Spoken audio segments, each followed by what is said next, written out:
प्रेम से बोलिए सच्चे दरबार की जय। माता भवानी गौरा पार्वती की जय। हलेंदर भैया के चरणों में मेरा प्रणाम स्वीकार। लीलम दीदी के चरणों में मेरा प्रणाम स्वीकार। गुरु बहनम गुरु भाई के चरणों में मेरा प्रणाम स्वीकार हो। तो गुरु बहना मैं एक कथा लेकर आई हूँ। वो कथा बहुत अजीब है, सुनिएगा तो आपको बहुत अजीब लगेगा। ये बहुत अजीब कथा है लेकिन सच्ची घटना हुई है, सच्ची घटा है। इसलिए आप पूरा सुनिए, अधूरी मत सुनिए। अधूरी सुनिएगा तो शिव गुरु का अपमान ही होगा, और पूरा सुनिएगा तो आप लोग का ही ज्ञान होगा। इसे पूरा सुनने का कोशिश कीजिए। एक बार मेरे गांव में शिव चर्चा हो रही थी। मेरे गांव में शिव चर्चा हो रही थी तो गुरु बहना ने सभी का निमंत्रण दी। जितने गुरु बहना थी, गुरु भाई थे, सभी को निमंत्रण दिया और शिव चर्चा में बुलाया। सभी गए। सभी दीदी के यहाँ पहुँचे। चर्चा शुरू हो गया, गान बजान होने लगा, कथा भी हुआ, चर्चा भी हुआ, भजन भी दीदी लोग गाए।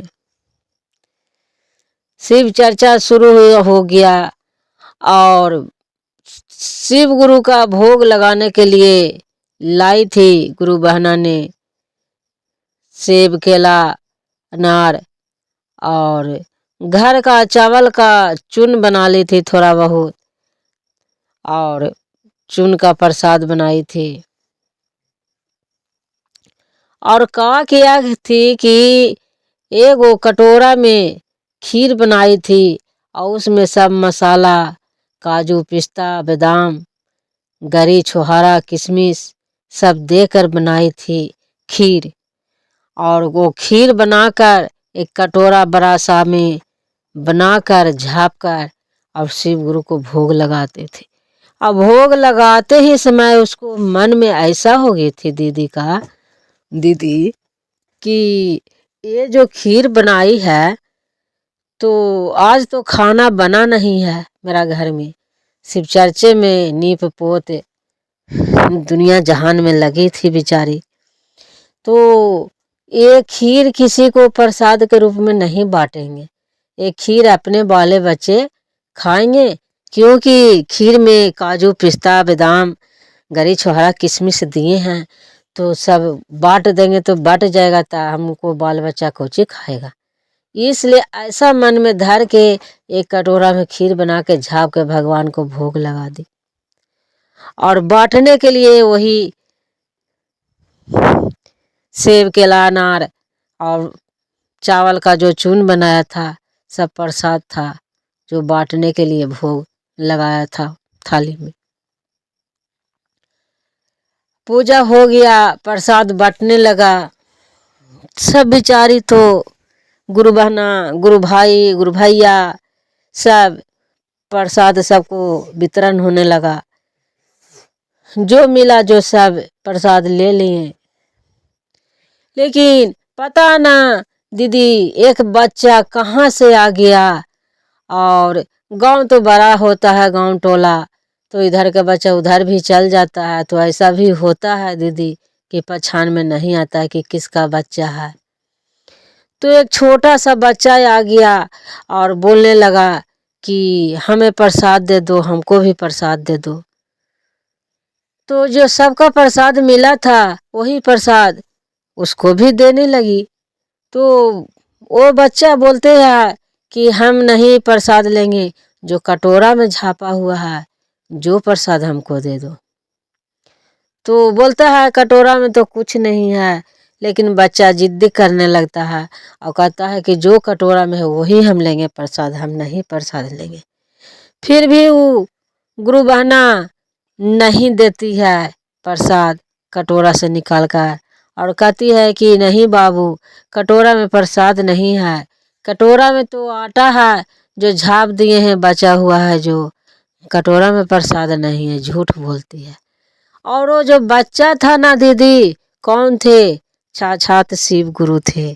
शिव गुरु एक बालक के रूप धर के और उनको उस गुरु बहना को प्रतीक्षा लेने के लिए आए थे और जांचने के लिए आए थे कि गुरु बहना पूजा करती है, चर्चा करती है और लोगों को कहती है कि झूठ न बोलो, दया करो और ये करो वो करो, और देखो ये खुद को झूठ बोलती है भगवान के भोग लगा के, सभी को प्रसाद नहीं देता है और अपने कहते अपने खाएगा।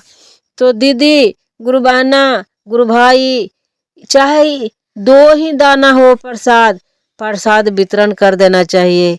ऐसा का वो मन में रख कर नहीं करना चाहिए कि ये हमारे बाल बच्चा ही खाएगा और ये प्रसाद दूसरों को बांटेंगे। कभी ये मन में नहीं भावना होना चाहिए। प्रसाद ही होता है, चाहे एक तिनका भर भी हो वो प्रसाद ही है।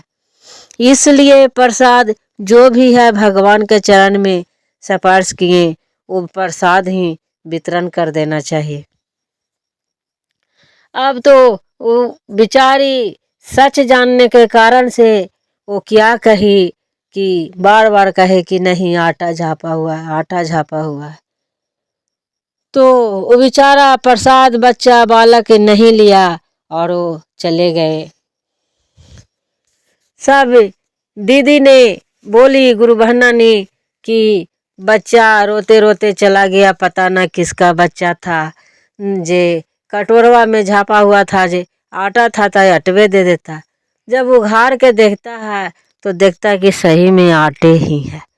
तो वो रोने लग जाती है और हाथ पैर जोड़ने लग जाती है और कहता है अरे आटा है, हम तो खीर बनाए थे और खीर झापे थे, ये आटा हो गया। ये कोई न कोई ये भगवान शिव गुरु ही थे, बालक के रूप धर के आए थे और हमें जांचने आए थे। हमने तो बहुत भूल की, हमने तो पहचाना नहीं और हमने खीर का प्रसाद दिए नहीं, अब तो मेरा जीवन व्यर्थ हो गया। ऐसा करने लगा। तो गुरु बहना, गुरु भाई, ऐसा कबो नहीं करना चाहिए कि प्रसाद को भोग लगाकर और अपने आप को ही रख लें। जो भी प्रसाद हो, जितने ही गुरु बहना गुरु भाई हो, सभी को वितरण कर देना चाहिए। और ऐसा ही दीदी किया तो दीदी को समझ में ही आ गया कि हम सही गलत किए और भगवान हमको खुद जांचने के लिए आ गए। तो भगवान के हाथ पैर जोड़ने लगा और बोलने लगा कि सभी से हे शिव गुरु, हम पर दया कीजिए, दया बरसाइए। आप हमारा बुद्धि खोल दिए, हमारा बुद्धि को सुबुद्धि दीजिए और अब हम अब से ऐसा गलती कबो नहीं करेंगे, कबो नहीं करेंगे। तो भगवान शिव गुरु साक्षात आ गए बाबा के रूप में और कहें कि तुम तो बहुत घमंडी हो, तुम तो अपने आप को समझती थी कि मेरे बच्चों लोग खाएगा प्रसाद और दूसरे दीदी गुरु बहना गुरु भाई के नहीं देंगे। जब तुम्हारा ऐसा गंदे विचार था तो तुम चर्चा क्यों करती है? तब रोने लगती है और हाथ पैर पकड़कर विनती मांगने लगती है, कहती है कि हे गुरु बाबा, हे शिव गुरु, हम पर दया कीजिए, कब वो अब हम नहीं ऐसा गलती करेंगे, हम पर दया बरसाइए। तो कहते हैं बाबा आशीर्वाद देते हैं और चले जाते हैं। और फिर कटोरा में जो प्रसाद आटा बन गया था फिर खीर बन जाता है और सभी गुरु बहना गुरु भाई को खीर फिर बांटती है।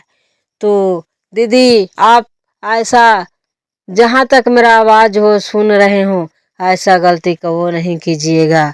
जो भी प्रसाद है शिव गुरु के चरणों में रख कर ही और सभी को वितरण कीजिएगा। प्रेम से बोलो भगवान शिव गुरु की जय, माता भवानी गौरा पार्वती की जय।